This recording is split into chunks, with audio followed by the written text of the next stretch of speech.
Vamos a iniciar nuestra plática de hoy con la presencia del maestro Guillermo Vargas Uribe, catedrático de la Facultad de Economía de la Universidad Michoacana, y hoy vamos a platicar aquí en el espacio Cambio en el Debate sobre la vialidad en Morelia, si es una vialidad moderna, contemporánea, o hay una serie de problemas que imagino que existen en la vialidad, pero también incluir a los peatones, a la gente de la calle, la gente que anda en la banqueta. Y efectivamente hoy el maestro Guillermo va a platicarnos sobre esta problemática que creo que es de interés social, de interés de los ciudadanos, sobre todo quienes vivimos en la ciudad de Morelia. Memo, pues usted tiene la palabra en ese sentido. Muy buenos días, pues muchas gracias por la invitación. Bueno, vamos a hablar un poquito de las personas por las que nadie habla, que son los peatones y las personas con alguna minusvalía que no pueden transitar en la ciudad. En cualquier ciudad del mundo moderna existen los espacios peatonales debidamente acotados, suficientes, para que por ahí transiten las personas que no utilizan un automóvil. Aunque vivimos en la sociedad del automóvil, en las sociedades modernas hay un pleno respeto por las personas que utilizan silla de ruedas o las personas que utilizan que son peatones simplemente. En nuestra realidad aquí en Morelia, y a pesar de que se dice que Morelia es una gran ciudad, yo diría que Morelia no es una gran ciudad. ¿Por qué? Porque no existen los espacios adecuados para los peatones ni para las personas que tienen que transitar en una silla de ruedas, por ejemplo. Y le voy a poner un ejemplo. Si usted quiere llegar a la casa de gobierno caminando, es imposible. Si usted va del instituto del INSEE y quiere llegar a la casa de gobierno en una silla de ruedas o caminando, no puede, simplemente porque la banqueta no existe. Si eso pasa afuera de la casa de gobierno, podemos imaginar lo que pasa no solamente en el resto de la ciudad de Morelia, sino en el resto de las ciudades del estado, donde entonces el peatón es invisible, el peatón no cuenta, y por lo tanto al peatón, como vemos en muchas imágenes cotidianas en la ciudad, le son invadidos sus escasos espacios. Yo puedo ahorita recorrer con usted, maestro, la ciudad de Morelia, el centro histórico, y podemos ver cientos de carros estacionados sobre la banqueta, impidiendo obviamente el paso de los peatones. Entonces, los peatones no tienen derechos. Por ahí escribimos un documento que está publicado por el Instituto de Investigaciones Jurídicas de la UNAM y está disponible en la página web de ese instituto sobre los derechos del peatón. Entonces comentábamos, por ejemplo, que la palabra peatón no existe en el programa de desarrollo urbano de Michoacán. Si usted busca esa palabra, no existe. Quiere decir que el peatón es invisible en el desarrollo urbano, tal y como se concibe en una supuesta ciudad moderna como es Morelia, patrimonio de la humanidad. Entonces, patrimonio del automóvil y del poderoso que tiene automóvil, pero las personas que desafortunadamente tienen que transitar la ciudad caminando o tienen que utilizar alguna de las banquetas, pues se ven imposibilitadas de tener acceso. Entonces, a pesar de que existe una ley que se llama la Ley de Accesibilidad a las Personas con Discapacidad, esta no la cumple ni siquiera el Ayuntamiento de Morelia, ni siquiera el propio gobierno del estado. Entonces, urge que en primer lugar se respete la legislación, en segundo exista realmente un cumplimiento de la misma y sea la autoridad la principal responsable de cumplir con este tipo de legislación. O sea que sí tenemos una legislación, sí hay reglas, sí hay normas donde se protege a los peatones, pero no se aplica, por ejemplo, el reglamento de tránsito y vialidad. No lo aplican las autoridades, porque las patrullas pasan junto a los automóviles que están estacionados encima de la banqueta y no hacen absolutamente nada. Ellos mismos, y tengo fotografías y tengo videos de ellos mismos cómo están ocupando el espacio peatonal de los minusválidos con sus motocicletas o con sus patrullas. Entonces no es una cosa que se esté cumpliendo adecuadamente. El problema de la ciudad de Morelia en términos de vialidad es que hay empalmados 3 proyectos de ciudad. El primer proyecto, que surge en 1541 con la fundación de la ciudad de Morelia, es un proyecto ortogonal, donde todas las calles van de norte a sur y de oriente a poniente.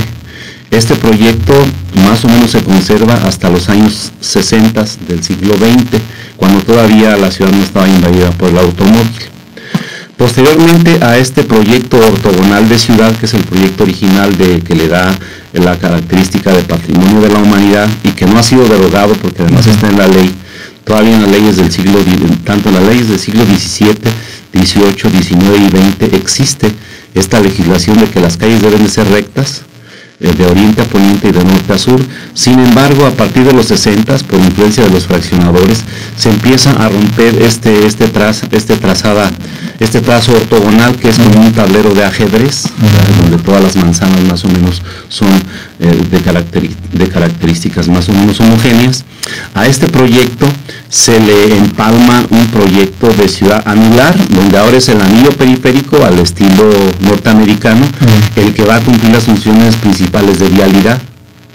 Y posteriormente, con la expansión de la ciudad ya hacia una zona metropolitana, hacia Tarímbaro, hacia Pátzcuaro, hacia Charo, todas las colonias van a estar orientadas en términos de la carretera, por ejemplo la carretera Sinapecuaro.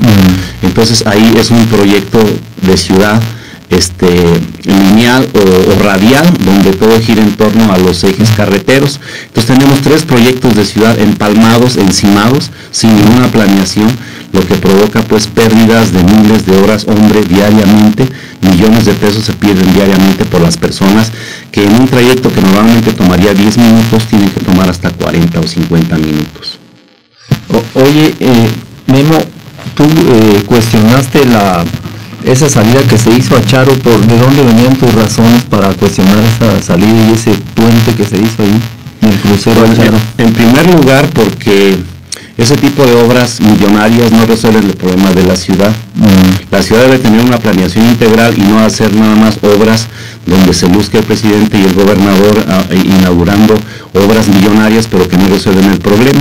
Simplemente al terminar ese puente, la salida a Charo, o el puente que hicieron en la salida a Guadalajara, usted se encuentra con un semáforo inteligente que va nuevamente a parar todo el tráfico. Entonces de nada sirve invertir cientos de millones de pesos en una obra si después vas a tener un semáforo que no funciona adecuadamente.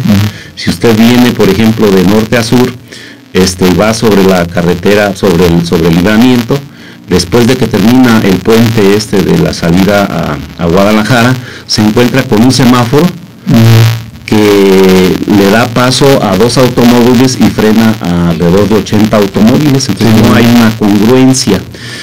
También tenemos un problema de autoridad. Las autoridades que llegan a tránsito y vialidad no llegan para resolver los problemas. Vimos cómo el gobierno municipal de Salvador López Orduña solicitó tránsito y vialidad al gobierno del estado. El gobierno del estado lo entregó al municipio. Después llegó Fausto Vallejo y lo quiso regresar. Entonces está en un peloteo con esa dirección de tránsito y vialidad. Parece que a nadie le interesa resolver los problemas de tránsito y vialidad. Entonces, como están peloteándose la dependencia que debería ser, desde mi punto de vista, municipal y después una coordinación metropolitana, entonces se están echando la bolita unos a otros. Por otro lado, a la dirección de esta dependencia de tránsito y vialidad han estado médicos, han estado odontólogos. El más reciente que yo conocí es un contador, y ellos mismos confiesan que no saben nada del tema. Entonces es como si yo le dijera a usted que vaya a sacarse la muela con un urbanista, le dejaría su boca totalmente destrozada. Pues así está la ciudad, porque estas personas no tienen la mínima idea de lo que es la vialidad. Para generar un sistema vial adecuado se requiere conocer la teoría de los sistemas y el teorema de los flujos. Yo estoy seguro de que estos señores desconocen tanto la teoría de sistemas como el teorema de los flujos. Y en este caso, Memo, ya ves que el tren, y nosotros, porque lo has comentado tú, cómo hay ciudades que conviven con el tren en su interioridad. Sí. Y en este caso, ¿qué deberíamos hacer para resolver este problema del tren para Morelia? Pues en lugar de haber hecho esas obras millonarias que comentábamos de la salida a Charo y la salida a Salamanca, la salida a Guadalajara, deberían de haber hecho, por ejemplo, el puente que está en la avenida Siervo de la Nación, aquí muy cerca, sobre el tren, que causa muchos problemas. Entonces no hay una adecuada utilización de los escasos recursos que hay para la vialidad. Si ustedes recuerdan, en esa zona de Charo, el mismo presidente municipal en su gestión anterior, Fausto Vallejo, había hecho las vueltas inglesas. Entonces ya hemos remodelado 3 veces ese lugar, primero como estaba originalmente, después con las vueltas inglesas, después con el puente que existe actualmente. Entonces 3 proyectos encima del mismo espacio físico. Entonces eso es desperdiciar el dinero. ¿Y cómo es posible que la vida útil de un proyecto dure menos de 4 años? Cuando 4 años antes se habían hecho las vueltas inglesas y después le ponen el puente, quiere decir que la otra obra no sirvió. Entonces estamos tirando dinero. Igual sucede, por ejemplo, con el puente en la salida a Pátzcuaro, el que está cerca de Walmart, donde ese puente ha sido construido 3 veces y destruido 2 veces. Es decir, hemos pagado 5 veces por una misma obra vial. Entonces esto se llama falta de planeación. Y después de ese puente, hay otro en la salida a Coencio y en medio pusieron un semáforo inteligente, y ahí no trata usted de entrar el domingo por la tarde porque va a tener una cola de un puente hasta el otro. Es decir, ¿y cómo hay ciudades norteamericanas que conviven con el tren? ¿Cómo le hacen? Bueno, porque hay planeación, porque hay gente inteligente dirigiendo los semáforos y coordinando los semáforos. Aquí parece que los semáforos son tontos, porque si usted va por el periférico, todos los altos le van a tocar. Sí, cierto. En lugar de que le toque un alto y 6 sillas o algo así, todos los altos le tocan en todos los semáforos. Entonces hay un problema de falta de coordinación, falta de planeación, ignorancia por parte de las autoridades. Tenemos también los famosos topes, ¿verdad? Hay cuadras en Morelia que tienen 14 topes en una cuadra, entonces imagínese usted el tráfico que se hace ahí. Y la cuestión de los baches mismos, porque Morelia está como de guerra a veces, porque ahí... Bueno, prometieron que 0 baches en esta ciudad, pero no han cumplido, ese es otro problema. Pero el escaso material que existe, en lugar de utilizarse para construir un puente, se utiliza para construir topes. Luego no existen pasos peatonales suficientes, no existe la cultura del peatón. El automovilista se siente el rey y le arroja al peatón el automóvil en lugar de darle un pase, como sucede en otras ciudades modernas. Yo, por ejemplo, voy a Irapuato y veo con las glorietas, el que entra a la glorieta tiene preferencia. Así es. Aquí en Morelia, no sé si hay muchas glorietas, pero sí las hay. Debería de haber más, en muchos lugares debería de haber glorietas en lugar de tantos semáforos. Por ejemplo, en el Obelisco Lázaro Cárdenas debería ser un semáforo, una glorieta, quitar todos los semáforos, pero poner primeramente un paso peatonal para que los peatones no tengan que estar toreando a los automóviles. Y en el caso de los panistas, Salvador López Orduña, eso que hicieron en Camelinas, ¿qué sentido tiene eso? Hay salientes ahí, hay jardineras. Bueno, es que son obras que se van modificando, se va parchando la ciudad y finalmente no resuelve el problema. Por ejemplo, los panistas, y yo critiqué este proyecto, pusieron los semáforos inteligentes, se gastaron más de 120 millones de pesos. En primer lugar, los semáforos no son inteligentes, quienes son inteligentes son las personas que los programan. Los aparatos no son inteligentes, son automatizados. Entonces estos semáforos, ahora llegó el PRI, los que estaban en el centro histórico, y los quitó. Entonces un partido pone semáforos y otro los quita, y esos semáforos que estuvieron en el centro histórico nunca funcionaron. ¿Dónde están? ¿Quién sabe? Los tiraron a la basura, no sabemos. Entonces 120 millones de pesos tirados a la basura. Ese es un ejemplo de lo que hizo el PAN y que el PRI no le da continuidad. Entonces tenemos cada administración, como te decía, una administración municipaliza tránsito y vialidad y otra se lo regresa al Estado, o intenta regresarse al Estado. Pues hay un pelotón. Y en este caso entonces las ciudades, digamos, los equipamientos urbanos realmente no sirven a los ciudadanos. No son utilizados para servir a los ciudadanos, sino a los intereses de los grandes fraccionadores. Podemos ver, por ejemplo, como centros comerciales, como Chedraui, como Comercial Mexicana, como algunos otros centros comerciales, tienen sus propios semáforos. Eso no se da en ningún lugar del mundo. Les ponen semáforos dedicados a estos grandes centros comerciales, entonces hay un caos vial. Entonces hay también una privatización de los espacios públicos. La gente cierra las calles diciendo que no hay seguridad y cierran las calles impidiendo la vialidad, o colonias que tienen una misma calle son cerradas y entonces ya no se permite el tránsito entre colonias porque hay una barda, debido a que se consideran unos de una clase social y otros de otra clase social diferente. Entonces cierran los espacios y la autoridad no solamente lo permite, sino que lo fomenta. Bueno, vamos a hacer un breve espacio y continuamos platicando contigo sobre la vialidad y los peatones en la ciudad de Morelia. Vamos a escuchar una musiquita de Rolling Stone.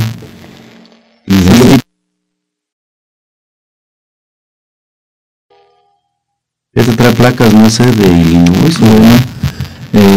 Maestro Guillermo, vamos a continuar con nuestra plática. Estábamos pensando que así como no se distribuye pues la riqueza en este país, también podemos hablar de que los espacios en la ciudad, el tiempo en la ciudad, tampoco se distribuye con justicia, con equidad. Estaremos pensando en una especie de privatización de los espacios públicos, del tiempo, de la gente en una ciudad, ¿no? Sí, de hecho, las banquetas son privatizadas. Las banquetas que deberían ser el espacio peatonal se constituyen en rampa de la cochera del dueño de la casa, o el propio automóvil estacionado sobre la banqueta. Otro saca su negocio y pone sus artefactos de lo que está vendiendo, lo pone sobre la banqueta. Por ejemplo, una llantera pone las llantas y llena la banqueta de llantas para darle pues publicidad o no sé a su negocio, e impide el tránsito. Entonces se privatiza todo el espacio público. El gobierno hace lo propio, ¿verdad? Constantemente tuvimos calles cerradas cuando venía el señor Calderón, de todo alrededor de la casa de su mamá, y no podíamos transitar porque estaban cerradas los espacios. El día del informe tuvimos cerrada toda la avenida Madero, un caos vial, porque el señor gobernador ordenó que se cerrara el centro histórico para dar su informe. Y entonces sí tenemos una privatización de los espacios públicos. Y del tiempo también. Y obviamente la pérdida del tiempo de las personas. No solamente son los embotellamientos, sino los bloqueos y todo esto que cierran las calles, cierran las avenidas. Otros son los taxistas que se apropian de ciertos espacios, las combis que también hacen sitios donde quieren, donde lo desean, o los negocios que ponen sus talleres sobre la banqueta, sobre la propia calle, herrerías, talleres de enfrente de la ciudad universitaria, por ejemplo, varios talleres automotrices que ocupan toda la banqueta y ponen sobre la banqueta, ponen sus autos a arreglar. Entonces no hay un respeto por los espacios públicos. Teléfonos de México es una empresa también violadora de los espacios públicos porque ponen sus teléfonos sobre la banqueta y no pagan ni siquiera una renta. Motociclistas sobre la banqueta, expansión de cocheras, apartado de espacios, una gran cantidad de violaciones al espacio público. Y en este caso parece que no es una ciudad con el valor de uso, no es para la gente, sino que es para el valor de cambio. No es para que se mercantiliza también el espacio-tiempo en la ciudad. Claro, porque por ejemplo los que están apartando lugares en el centro histórico, usted se quiere estacionar y no puede porque le tienen que lavar el carro, y si no lava su carro, entonces no le permiten estacionar. Entonces ahí hay una privatización también del espacio público en beneficio de los que lavan carros, y esto también lo permite la autoridad. Y en este caso porque no somos una ciudad, municipio de industria, más bien como predomina el comercio, como que la ciudad le sirve al comercio. Pues sí, la ciudad no es para todos, como dicen los eslogans de los partidos políticos, sino que la ciudad es para el que se la apropia. Por ejemplo, estábamos comentando hace un momento en la pausa cómo algunos empresarios muy afamados aquí en la ciudad se han apropiado de calles completas. Por ejemplo, todas las laterales del Libramiento que no se han urbanizado, hablamos del Libramiento más o menos entre la Casa de Gobierno y la salida a Quiroga, y del Libramiento entre la salida a Milcumbres y la salida a Salamanca, lo que es la porción noreste y la porción suroeste. Todas las laterales que son propiedad del gobierno del estado no se han construido, entonces están invadidas por lotes de autos, invadidas por empresas privadas. Entonces la lateral ya se privatizó y ya no sirvió para los fines para los cuales se adquirió, que era precisamente para desahogar el tráfico a lo largo del Libramiento. Entonces ahí no hay laterales. Entonces quieren construir el segundo Libramiento cuando no han terminado el primero. Y entonces el sentido público de la ciudad, ese sentido Pues el espacio público, el sentido del espacio público se pierde porque la autoridad es omisa, permitiendo que otros la privaticen, poniendo negocios en las calles, poniendo negocios, puestos de tacos, pues, negocios, talleres en el espacio público. Tenemos miles de fotos, están a disposición de nuestro amable auditorio. Estas fotos las podemos compartir. ¿Y cómo andamos en mercados, no? ¿Cómo? Bueno, desde los años 70 no se construyen mercados en esta ciudad. En todos los mercados se han desbordado hacia las calles. Entonces, en lugar de construir espacios para generar lugares para hacer mercados, el mercado invade las aceras, invade las calles, y entonces el peatón tiene que... Por ejemplo, maestro Guillermo, si recuerdas que había muchos puestos de comercio en el centro de Morelia, fueron expulsados, pero ahora hay el espacio, ya las cafeterías ahí se llenó. Sí, entonces le quitaron un espacio a los pobres y se lo cedieron a los ricos, es la única diferencia. Este es el fondo del problema de la ciudad de Morelia, y yo creo que de varias ciudades. Así es. Y entonces, ¿tú tienes algún planteamiento? Bueno, este plan, yo tengo un plan que está, un programa de vialidad, una propuesta para la vialidad de Morelia que está financiado por la Coordinación de Investigación Científica de nuestra querida y golpeada Universidad Michoacana de San Nicolás de Hidalgo, y que he puesto a disposición de los presidentes municipales Salvador López Orduña, Salvador Galván Infante, Fausto Vallejo, y ahora he tratado de entrevistarme con el licenciado Wilfrido, pero no he tenido éxito, para plantearle estas propuestas. Algunas de estas propuestas las llevó a cabo el presidente Salvador Galván Infante. Hizo más de 11 puentes sobre el río Grande y el río Chiquito de Morelia que están funcionando. Mi propuesta contempla más de 50 puentes sobre el río Grande y el río Chiquito para darle continuidad a las vialidades que están dentro de la zona entre ríos, lo que llaman Morelia mesopotámica, que está entre el río Chiquito y el río Grande, darle continuidad a la Morelia extrapotámica a través de puentes. Entonces, Salvador Galván Infante construyó 11, pero se requiere construir 50 puentes sobre los ríos para que todas estas calles tengan continuidad. Otra de las propuestas es eliminar todos los semáforos del centro histórico y dejar el 1 a 1, porque son dos sistemas que se contraponen. El 1 a 1 sí funciona, los semáforos no. Observe usted donde hay semáforos en el centro histórico, en calles que se cruzan de un solo sentido ambas, ahí se hace un embotellamiento. Y en los del 1 a 1, ahí hay mayor fluidez. Entonces, quitar los semáforos del centro histórico, dar el paso primero al peatón, 1 a 1, y primero el de la derecha, es una propuesta para el centro histórico. Y algo que me he observado, como la cuestión de los drenajes de la ciudad, cómo son llevados a los mismos ríos, a las aguas cristalinas. ¿Cómo resolver ese problema? Hay que cumplir el acuerdo del Cabildo. Una cultura ahí nada más hay que cumplir el acuerdo del Cabildo de Morelia de 1936, que no se ha cumplido.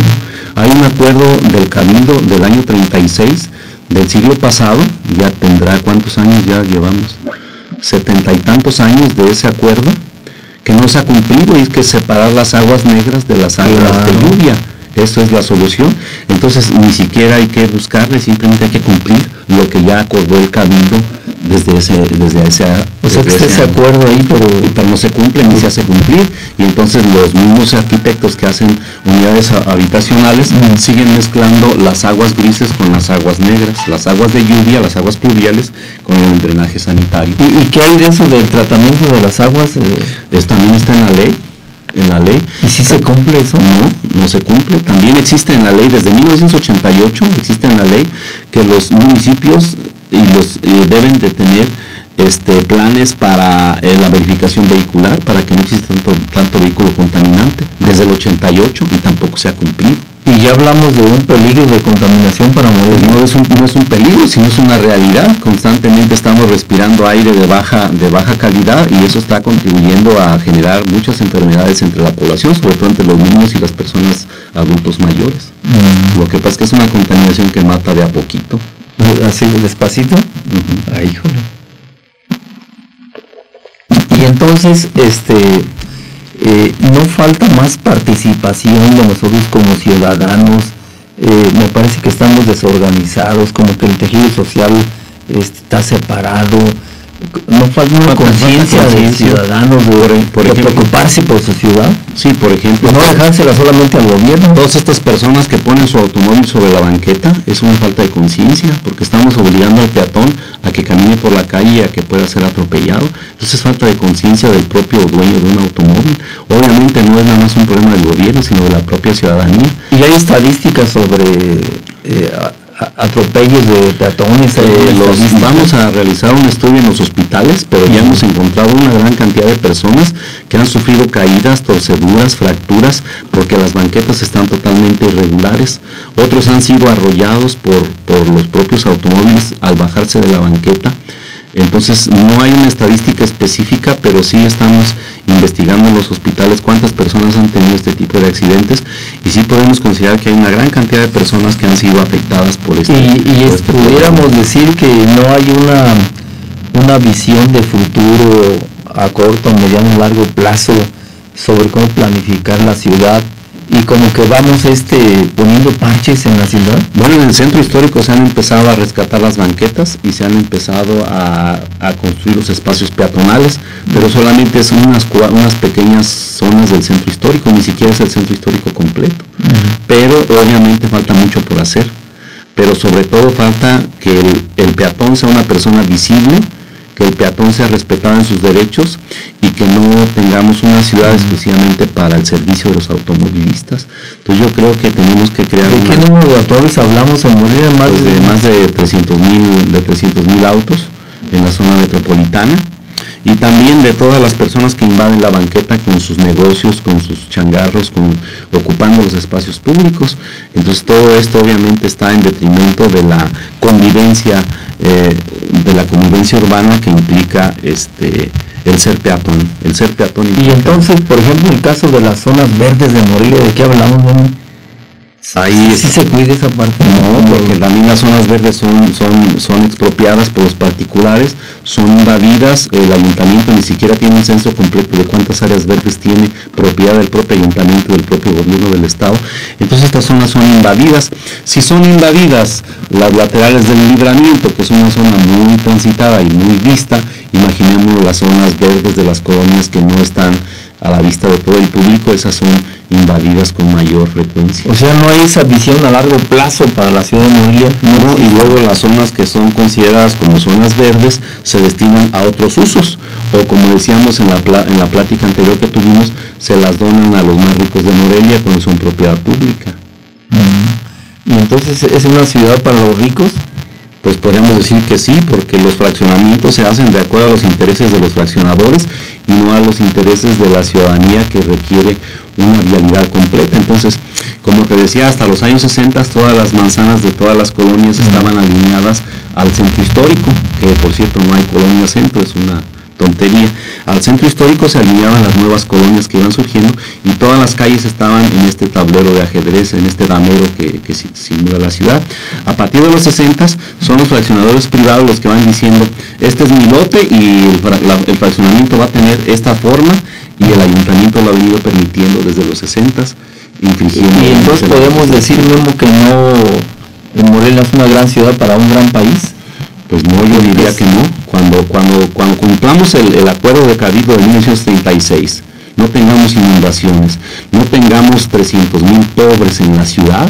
300,000. Sí, respetemos al peatón, respetemos los espacios públicos, tengamos seguridad pública, no haya asaltos y no haya tanta agresión a las personas. Y aquí no sería decir que tenemos una gran ciudad. ¿No sería bueno un programa sobre cómo defender el patrimonio público de las ciudades, y un programa específico en educación? Claro, el gobierno debería publicar maquetas de la ciudad en todas las colonias y decir qué son los espacios públicos, dónde están y cuáles son los espacios públicos que le pertenecen a cada uno de los barrios, como se hace en las grandes ciudades de los países desarrollados. Usted tiene su plano de barrio, y en ese plano de barrio están los espacios verdes de toda la colonia, y todos los moradores de esa colonia saben que ese es un parque público y que van a defenderlo. Aquí no existe eso. Entonces estos espacios verdes, estos espacios públicos son apropiados por pillos o por personas con influencias, ante el desconocimiento de la ciudadanía y ante la propia omisión y entonces participación. Pudiera decirse que la ciudad se convierte en un gran negocio para grandes empresarios, para ricos. Sí, como el expresidente municipal que está ahora ya urbanizando lo que fue la Laguna de la Soledad, un humedal que debe ser protegido por ley. Él precisamente lo va a urbanizar, uno que fue presidente municipal de este municipio. Entonces estamos obligados a recuperar los espacios públicos. Pues la sociedad debemos reclamar los espacios públicos y defenderlos, pero la autoridad tiene que dar a conocer también cuáles son esos espacios públicos, dónde se encuentran y ellos mismos cumplir con la legislación, cosa que no sucede. Y pudiera colocarse un programa en las escuelas, desde el jardín de niños a la primaria y la secundaria, sobre esta... Claro, yo recuerdo que cuando estaba yo en la primaria, hace ya más de medio siglo, íbamos a clases de educación vial, y entonces a los niños nos ponían a dirigir el tránsito, y entonces podíamos darle el paso a los peatones y después a los vehículos. Entonces era un programa muy bonito que se dio cuando yo estaba en la primaria, ya por el año 62. Ya hace pocos años, entonces no es ni siquiera nada nuevo, sería retomar ese programa de educación vial que era muy bueno y que lo tenía la Secretaría de Educación en el Estado, y que era precisamente educarnos desde niños a respetar al peatón, a que los automóviles les dieran el paso prioritario a los peatones, a respetar a las personas de la tercera edad. ¿Cómo es posible que una persona de la tercera edad vaya a cruzar una gran avenida en 8 segundos como están programados los semáforos? Eso es imposible. Pues también no tenemos en cuenta a las personas de la tercera edad. ¿Sabe usted todavía no es muy grande, pero sabe lo difícil que es para una persona caminar en una banqueta de Morelia cuando tiene rampas para automóvil? Si es que hay banqueta, pero cuando hay banqueta está alterada. Hay rampas para automóvil, hay un negocio de tacos, hay un puesto hay un taller de bicicletas, hay un taller de herrería, y entonces las personas tienen que ir toreando a los automóviles en la calle porque no pueden transitar por la banqueta. O para una persona de la tercera edad es realmente doloroso esos cambios de escalones, rampas que tienen que cruzarse en la banqueta. La banqueta debe estar lisa y llana. Necesitamos una ciudad para la gente, para los ciudadanos, y no una ciudad para los ricos, para los empresarios, para que acumulen capital. Así es. Que creo que es una ciudad abierta, donde no existan cotos, donde exista la libre movilidad que plantea la Constitución, y donde yo no me tope con que una colonia está cerrada y yo no puedo transitar por ahí. Todas las calles deberían de estar abiertas y no deberían de existir estos cotos cerrados como Tres Marías, como Altozano, como tantas colonias que han ido cerrando y privatizando los espacios públicos, porque muchas de estas calles las construyó el municipio, entonces no tienen por qué estar cerradas a las personas que habitamos la ciudad. Bueno, pues dejamos esta charla por el día de hoy, maestro Guillermo. Le agradecemos su presencia en este programa Cambio en el Debate, y creo que estos asuntos deben ser de interés de los ciudadanos y que defendamos exactamente de manera solidaria los espacios públicos que hoy el capital nacional e internacional los está privatizando. Gracias, maestro Guillermo, por estar aquí en este espacio. Gracias por este espacio, a cambio, como siempre, esta posibilidad de platicar con el auditorio amable de este programa. Muchas gracias. Correcto.